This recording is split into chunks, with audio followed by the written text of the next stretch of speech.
Carolyn Dube here, and welcome to my studio. I am sharing with you where I usually create, and today is a very special day because it's actually clean.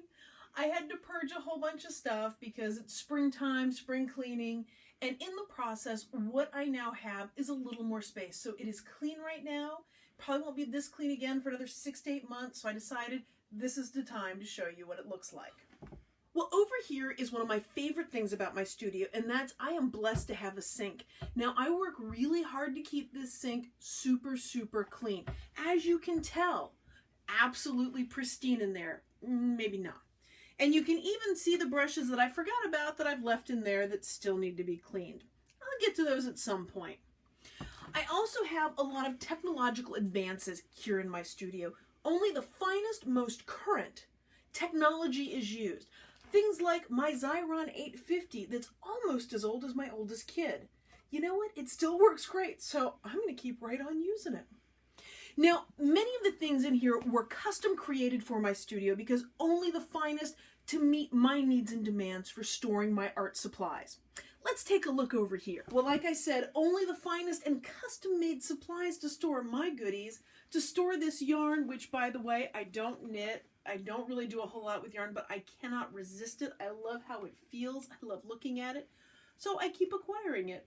But what I'm storing it in is the ever fancy shoe organizer turned on its side. So anything for me works as a cabinet for in here. Well, you know what? There are other things that were, how shall we say, adapted for my needs. Let's take a look at the island right here in my studio. Well, this beautiful island where I make all sorts of mess is actually created from a bunch of kitchen cabinets from a hardware store. Down below are wall cabinets. And with these, I took several of them, and obviously there's no doors on them, no doors, stuck them together, and then on the top, we used some simple 2x4s to create a raised platform to get the height exactly where I wanted it, and it created an awesome shelf for me. The other thing is I have a piece of glass on top of this. Very affordable, had it cut for this, big, thick, wonderful glass, and this surface can take just about anything. So I don't need I don't need a cutting mat, I can put inks on this, because it cleans up, and because it wasn't that expensive, should I ever break it or really damage it, I know that I can replace it. Although, in all the years I've been here, I haven't had to replace it yet, so it has held up extremely well for me. Where do I store all of my stencils? On this great big tower that sits on the floor. Unfortunately, this company is no longer in business, but I absolutely adore this tower. On these 3 rings, I'm able to store things like my stencils, as well as all sorts of other goodies. Now, I hang things on here with either metal hooks or something called a J-hook. And these come in plastic sheets, and I will attach them to all sorts of stuff, including things for texture. Something like bubble wrap, I just put a J-hook on that, and it's really easy to put it away. I can store things like rubber stamps. I've got supplies in the trays. Of course, stencil happiness here. I've got lots and lots of washi tapes down here so I can actually see them, so I'll really use them. And then down on the very bottom, I have got all sorts of projects in the works, ideas that I'm working on. Well, over here, this is the stack of paper that I keep near my main work area.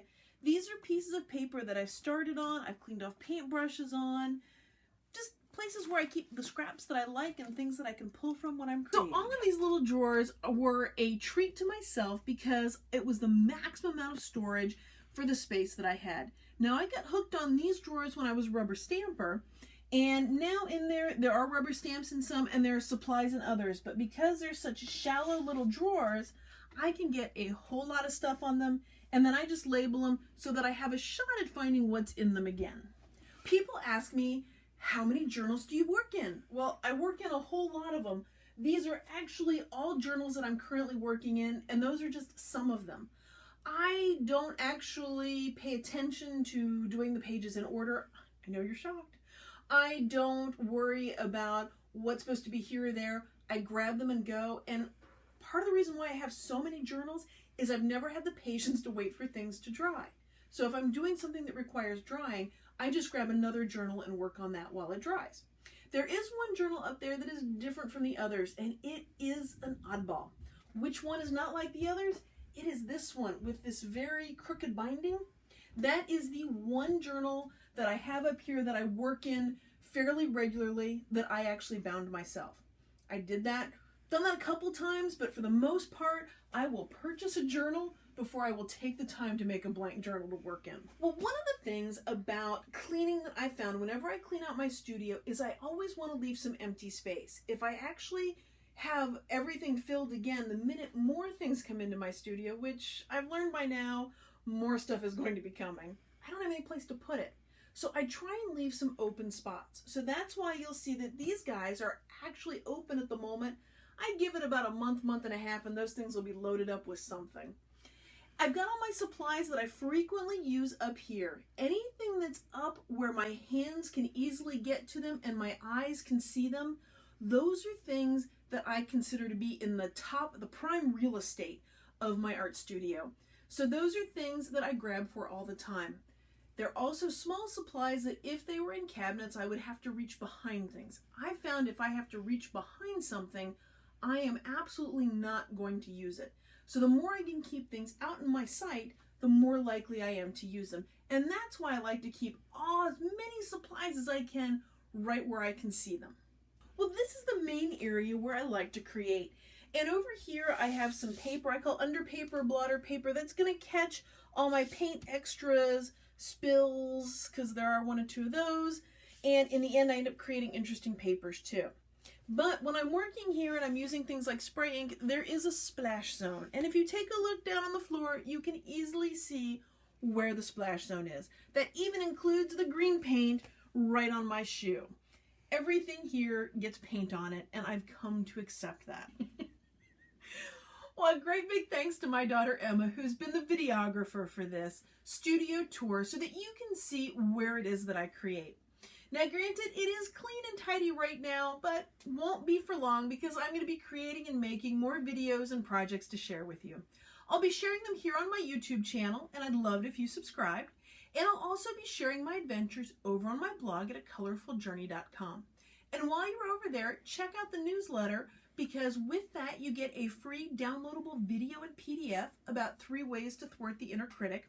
And then you get all sorts of goodies and treats inside each and every newsletter. Thanks for being a part of this colorful journey.